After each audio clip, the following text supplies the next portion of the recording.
Bien-aimés dans le Seigneur, lundi, il y a Shiloh Officiel TV. To pamboli nzambe lisusu na mukonalelo pona ko mona ba effort pe ba sacrifice boza ko sala boza ko puiser na trésor na bino pona ko tia ba data ba mega kolanda ba programme na biso na kata Shiloh Officiel TV tika ete nzamba lola aleka na ko pambola bino. Toye li boso nabino na programme oyo to bandaki déjà ya maté ya nabiso oyo to intitulé yango 7 piliers pona bomwe na yo ekende li boso. To lobaki déjà sur aperçu na yango et to lobaki na deuxième vidéo sur pilier ya liboso oyo to bengi kombo excellence. Et lelo et sepelisi nzambe to partager pilier ya mibale oyo to bengi na kombo ya courage. Bien-aimé dans le Seigneur, tango tozo préparer eloko maté ya oyo molimo mosantu amemi biso na bomo ya bana na Israël. Batambolaki babadai ko tambola na Moïse oya bibisaki bango na Égypte ko traverser désert pour na komema bango na kati ya Canaan oyo ezalaki terre promise na bango. Et il s'est avéré qu'à un moment donné Nzambe andimaki ko sukisa mission ya Moïse ko kata yango. Moïse akufaki. Et Josué n'a en Israël, bazalaki abattu, bayebaki lisusu te soki basala nini na bombe na bango. Parce que mutu oyo azalaki na vision azali lisusu te. Mutu oyo alongolaki bango na terre promise mpona ko continuer ko komema bango na koloba bango na désert na Égypte s'il vous plaît, komema bango na kati ya terre promise, mutu azali lisusu te. Mutu oyo nzambe apesaki mission mpona bango azalaki lisusu te. Alors epana bango bamonaki ke bomwe na bango ekomaki na suka. Josué azalaki très abattu. Bible lobi chaque fois un nyonso Josué azalaki toujours collé là. Ayebaki lisusu te asala ndenge nini. Et bana Israël ndenge moko. Bona mukanda ya Josué chapitre 1 na verset na yango 9 nzamba lobi Josué na yebisaki yo te que sois courage, tika ko promener ba regard inquiet, telema, tambola nakozala na yo na bisika nyoso koleka na makambo nyoso kosala nakozala na yo Josué. Bien-aimé, tango mususu yo monaki ete omonaka ete lokola ba parents bakufa esili ezali susu de loko malonga ko sala te na vie. Lokola mariage baby ezali susu de loko moko te ko sala na vie. Lokola musala wane komi na suka ozali susu de loko moko te ko sala. Condition ya mboka ata soki bato batangi basilisi ba diplôme ba ndenge na ndenge misala ezo akate zo makate okomi na suka. Na lingi na yebisa yo eloko oyo. Présence ya Nzambe na bomwe na yo eleki makambo nyoso. Présence ya Nzambe na bomwe na yo bien-aimé bisika yo badaki komona osuki eza bisika o loboko na Nzambe bandiko se manifester. Présence ya Nzambe soki Nzambe zo tambola na yo elongo eleki nyoso parce que eza na puissance mon côté, eza na situation mon côté, eza na occasion mon côté, eza na malédiction mon côté, eza na kitoki mon côté, eza na pouvoir mon côté ya molili oyo koki ko résister devant présence ya Nzambe. Voilà, ayebisi Josué alobi natikalaka jamais koyebi ne t'ai pas dit prends courage tika ko promener ba regard inquiet tika ko pesa ba raison prends courage. Oyo yozo kutana na yango lelo, c'est Dieu qui a prévu ça, c'est Dieu qui a préparé ça. Oyo soki nzamba bongisi yango eza juste parce que alingi amema yo na niveau mususu ya likolo ya bomwe na yo. Sois courage parce que oza yo mokote oza na Nzambe elongo. Et awa na meki kotala na eko comprendre que courage est absence ya kobanga te. courage eza juste kozwa kobanga na yo otie wana ozwi puissance nguya ya liloba na nzambe okutisi yango na kobanga na yo et Saint-Esprit akoya siko alongoli kobanga wana a créé miracle na kati ya bomoi na yo. La parole de Dieu ce que zwi esika kati na bomoi na yo elongolaka kobanga. Et puis, il va dire créer le surnaturel. Et comme il continue ça, la carte surnaturelle est bon. Présence du Saint-Esprit. Devant la situation, il y a une liberté, il y a une freedom. Vous bien aimé, tika kobanga. Na ebite situation nini oyo ebandaki ko intimider bomoi na yo na ebite situation nini oyo eza ko frustrer bomoi na yo mais na lingi na yebisa yo oza yo mokote na kati ya likambo wana nzamba zana yo elokola nzamba zana yo ye amonaka suka avant même commencement tango nzamba lobi kobanga te zwa courage telema tambola c'est que asamoni suka na yo avant que yo koma kuna pona yo eloko oyo ko sala ezaka kotosa liloba na nzambe bana Israël bazaki na promesse ya nzambe mais kobanga evandisi bango na kati ya désert olie bazwa courage batelema bakota na kati ya terre promise kobanga evandisi bango na kati ya désert. Bien aimé, ce qui est situation est où mais là na bombe na yo parce que kobanga otia kobanga liboso. Nzambe atini solution na problème na yo. Mais yo moko ozo banga.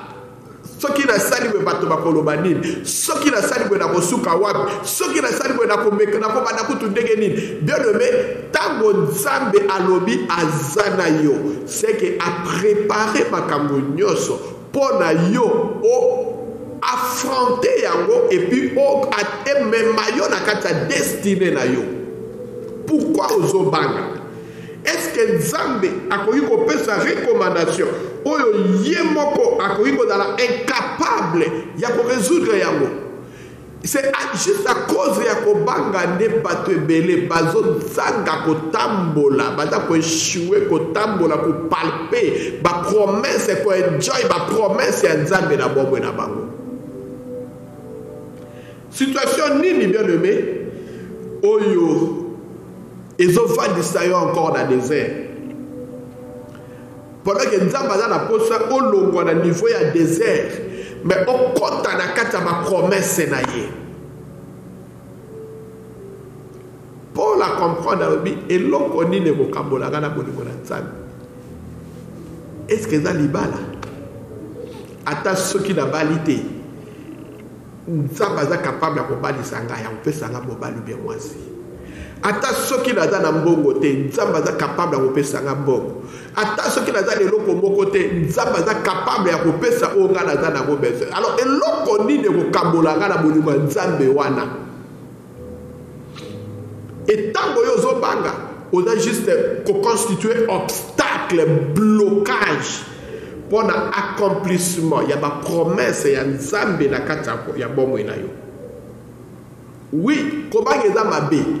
Mais na kati ya Bible toza pe na sens mususu ya kobanga ya kitoko. Makomi na Nzambe yebisi biso la crainte de l'Éternel, c'est le commencement de la sagesse. Soki obangi otambo na kobanga Nzambe yango do komi na libandeli ya boyebi. Kobanga oyo Bible yebisi biso awa na Matthieu na kati na bokana na Nzambe ezali kobanga ya kopesa respect pa na Nzambe ko honorer Nzambe ko kene pas avec révérence que non tango otosi Nzambe tango honorer tango tomboli Nzambe na bomoi na yo nde okoti ekomi libandeli ya mayele ya sagesse et na kati ya Matthieu chapitre 10 verset 28 Bible elakisi biso tobanga batu te oyo baza na capacité ya koboma nzoto na biso me baza na nguya ya kotouche milimo na biso te.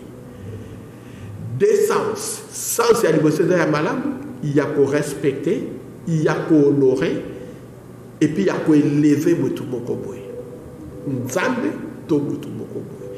Deuxième sens, tobanga ba situation ti, tobanga ba circonstance ti, tobanga ba tuté, batu badaka la capacité ya ko boma nzoto.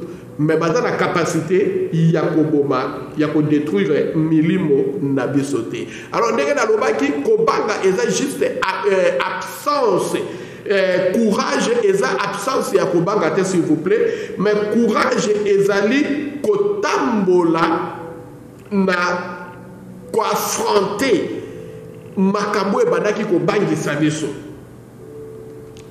Diable ayaka na ba intimidation na ye pona kolakisa biso ndenge nini mokili ebebi.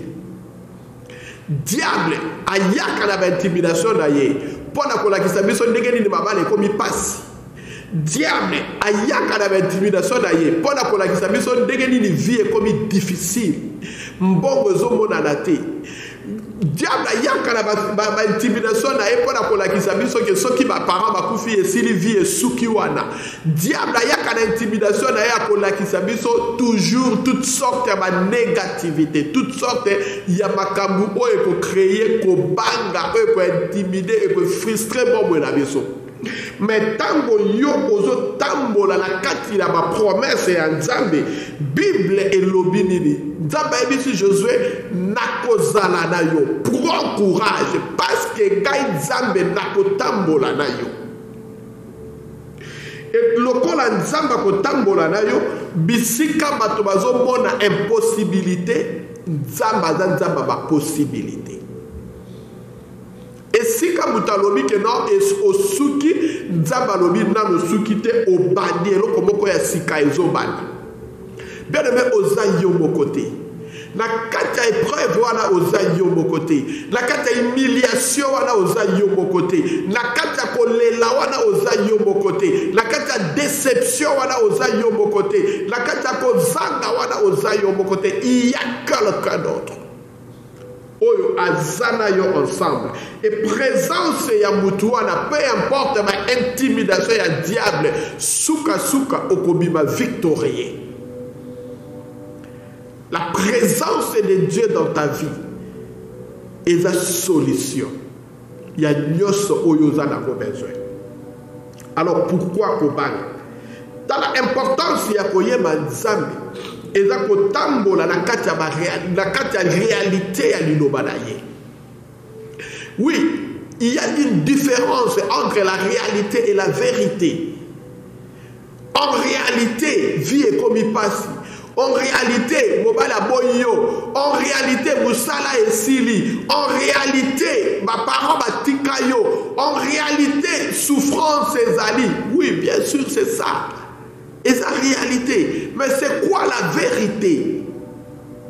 Vérité, l'obénini. Ata ceux qui vivent comme il passe, Nzamba ko abandonné gâté.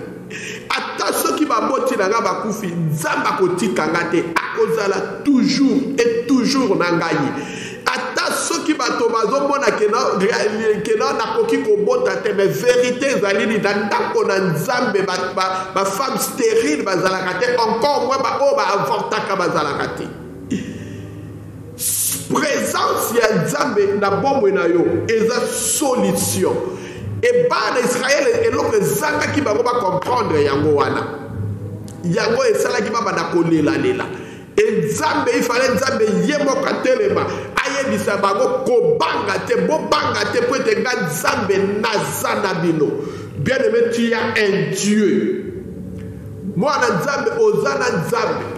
Oui, bien aimé, ko banga eza eloko moko o ezo kozangisa biso komona bolamu na Nzambe na bomwe na biso.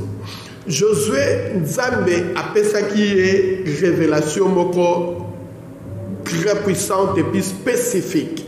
Apesaki ye rema moko spécifique. Alors prends courage. Liloba oyo Nzambe alobelaki Josué ezalaki liloba moko clair.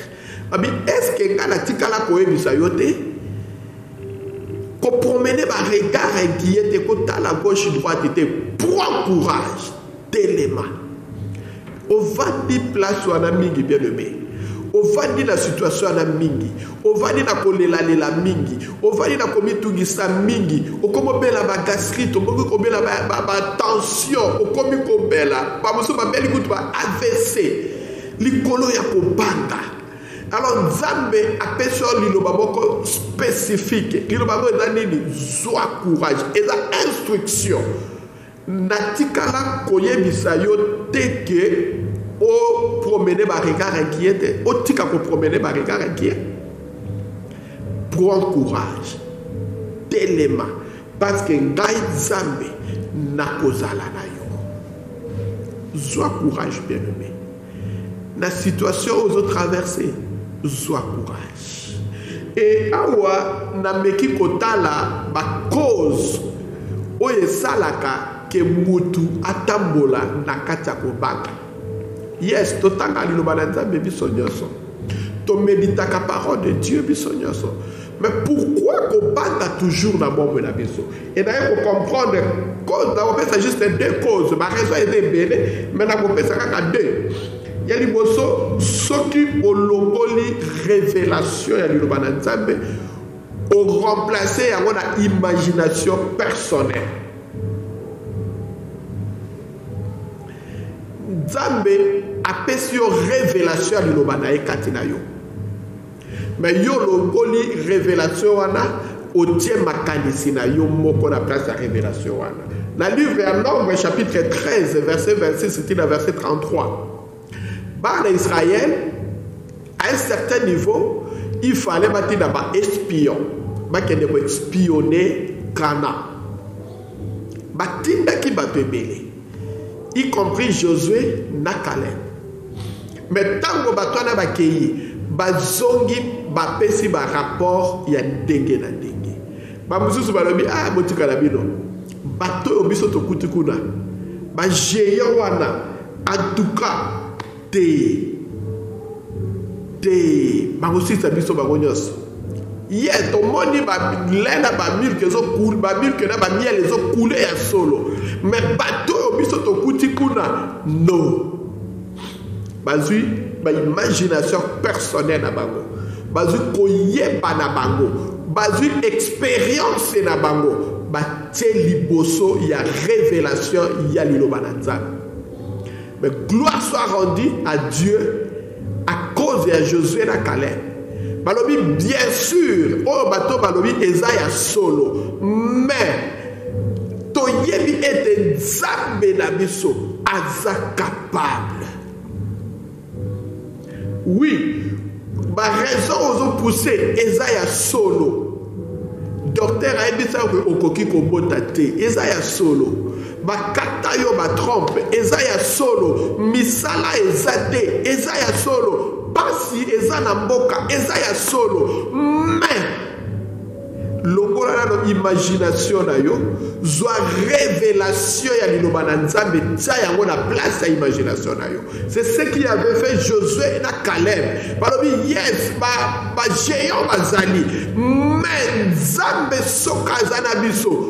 Toko combattre bango et puis toko récupérer mboka wana.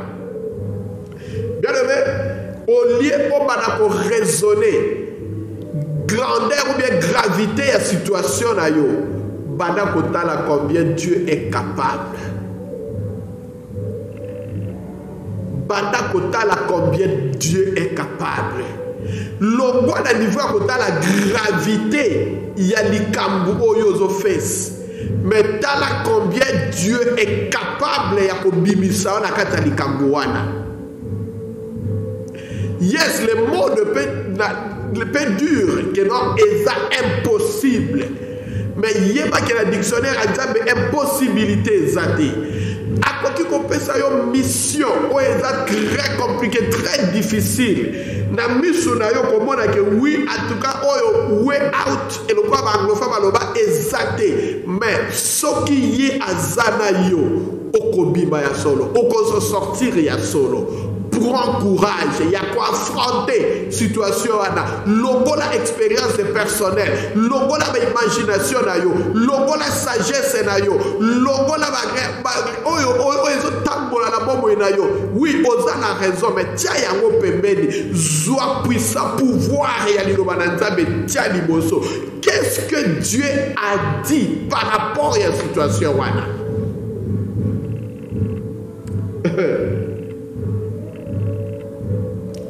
Ban Israël bazaki busy kota la efficacité ya ba Philistin. Bazaki busy ya kota la grandeur ya ba géant o ba bana ko occuper Canaan. Mais ba yeba kité et Nzambe aza capable d'une manière ou d'une autre ya kolongola ba géant wana et puis ko tika bango koza possession ya Canaan. Ba les frères baza bato ba mona ki bolamu ya Nzambe na ndenge nyoso. Tango même bazo traverser mer rouge. Ba Égyptien bazo landa bango ebele. Ba les frères mayele suka ki bango. Babi esili tokufi. Maintenant baby si bango ba Égyptien o bozo mona lelo bokotikala ko mona bango lisuté. Oui mayele na ye komi na suka. O yebite ndenge ni dozo sala, ozo zela kaka liwana o description na yo. Mais Nzambe ale bisi yo situation ozo traverser le bokotikala ko mona yango lisuté. Prends courage. Lève-toi. Longola imagination personnelle. Longola expérience na ya kibomoto. Ils ont même mayoka, ils ont juste pour retarder manifestation ya gloire en Nzambe na bombo na yo. Qu'est-ce que Dieu a dit par rapport à la situation na yo? Ya wone za iloko ya mutuya. Tant que tu remplacer révélation ya Nzambe na compréhension ya biso ya bato. Et quand tu te rappelles les obstacles, il y a des gens qui ont banga la bombe ya bato. Nzamba ebisi Israël bo traverser maïwane dans liposo na bino, ceux qui vont traverser beaucoup kota na terre promise. Mais ba Israël ba ko ebisa Nzambe réalité ba ko ba na ko mona que no maïe tondaki. Que non, Ezaboy. Mais Josué a la instruction au Nzamba Pesaki. Bien aimé, oui, Oza la raison. Il y a compréhension de la situation. Et puis Oza mona que oui, Osuki. N'a pas son raison. Mais n'a pas besoin de prends courage. Le col à Nzambe wana a lobaki déjà quelque chose pour la situation là yo. Et loko mo ke côté les mela yo exact. Bien aimé la confiance à Nzambe wana. Na témoignage moko vivant. Na bomo nanga na tikala koza na mutu moko te ko sungaka. Na longwa na niveau ya Afrique tina ya kokoma poto na tika jamais na tika même pas ko penser na yango. Mais Dieu de miracle azali, Dieu de faible azali, Dieu de veuve azali, Dieu des orphelins azali. Et si je me retrouve là où je suis aujourd'hui, c'est à cause de Nzambe wana. Se laisser intimider dans la réalité. Logo la compréhension et la réalité aux hommes dans la bombe na yo. Tika Nzamba sala pour sala na ye. Tout ça au Nzamba zo ebisa yo ko sala. Tambola la ko banga Nzambe. Respecter ma instruction ya Nzambe. Attention que zo semble que za la banale. Attention que zo make sense te. Yo respecter ya ko sala o ya zo ebisa o sala. Eux au komona lo boko na ye.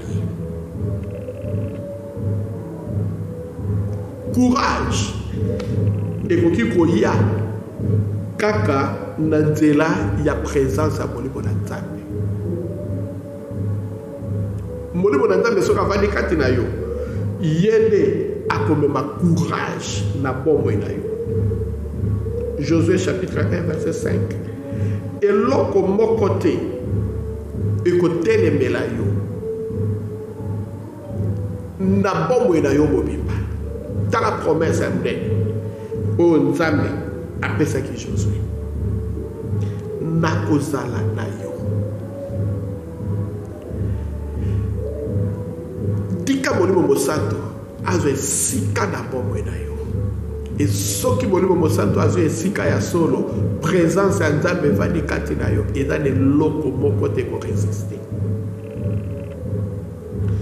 Courage elingi koloba koaffronter baobstacle, koaffronter baopposition, koaffronter badanger, koaffronter badéfi avec confiance et calme, sans panique. Affronter oyo nyonso eza liboso na yo sans panique. Okomona loboko na nzambe. Elo ni nebangisaka yo, elo ni nelelisaka yo. Bien aimé, soki courage eza te, eza pasi omona loboko na nzambe. Bato ebele bakoma place o baza lelo eza à cause ya courage. Bato ebele bakoma bato minene na vie eza à cause ya courage. Bato ebele bakoma ba grand serviteur de Dieu eza à cause ya courage. Bandimaki ko affronter ma réalité moko boye. Mais yo za na niveau ko banga ma réalité wana. Alors bien aimé, on a besoin de la courage parce que on a la responsabilité, on a la tâche où nous avons accomplir. Dès que tout dans Josué chapitre 1 verset 6. On a besoin de courage parce que le diable a attaqué toujours dans le banga pour que on ait sa volonté de bon on a besoin de courage parce que y a des obéir à l'inobana obéir à la voix de Nzambe. Tika kobanga pour encourager. Telema sala eloko oyo da bazo mettre à cœur au sala. Zoa courage bien-aimé, ya kotambola tête haute. Zoa courage ya koboya ba makanisi mususu. Zoa courage ya koboya makabe belo o diable azot tana makanisi na yo. Zoa courage ya ko décider, ya ko zoa ba décision moko très capitale pour na bombe na ko kene liboso. Zoa courage bien-aimé ya ko loba oui na recommandation ya Nzambe. Zoa courage bien-aimé ya ko sala quelque chose. Zoa courage ya ko banda étape moko ya vie ya sika. Zoa courage bien-aimé ya ko boya ma condition muso ba ko traverser liboso ko expérimenter makambo sika na bombe na yo parce que courage bien-aimé yango de loko ko tombola yo Nzamba lobi akotika kayote akozala toujours na yo présence na ezana yo akotambola ensemble na yo place yo ba ko mona que impossibilité et pas na Nzambe à cause de la présence de Nzambe possibilité zali. Zoa courage ya ko sala pa ya liboso. Zoa courage ya ko banda. Zoa courage ya ko loba oui la recommandation ya Nzambe lokola ko banga na bombo na yo. Parce que kobanga wana weza otelemeli yo eza juste pour retarder accomplissement ya ba promesse ya Nzambe mais Nzambe alingi yo kota na terre promise ya bombo na yo et eloko ko kotisa na terre promise ya bombo na yo eza courage eloko nino linga ko ba osala na bombo na yo mais ozomona to ko banda ndenge nino ko suka ndenge nini lelo na biso soit courage commence quelque part et tika le reste de la maboko na Nzambe. Bien aimé, tika ete Nzamba lola apesa bino makasi. Ya ko telema avec courage. Ya ko affronter ba défi ya vie. Courage ya koloba oui la recommandation ya nzambe. Courage ya kobanda étape ya sika ya bomboy. Courage ya ko décider pour na bomboy na yo. Courage ya ko sala quelque chose ya sika pour na bomboy na ekende liboso. Yo zolandaka tala bomboy na yo bien. O place diable badai ko intimider yo. Yeba kenza balobi akotika kayote. Présence na ye eza na yo. Et présence ya nzambe et la solution. Présence à Nzambe et la satisfaction. Présence à Nzambe et la guérison. Présence à Nzambe et la miracle. Présence à Nzambe et la surnaturel et la vie. Tika te Nzamba pa mona yo. Nako mona Yesu.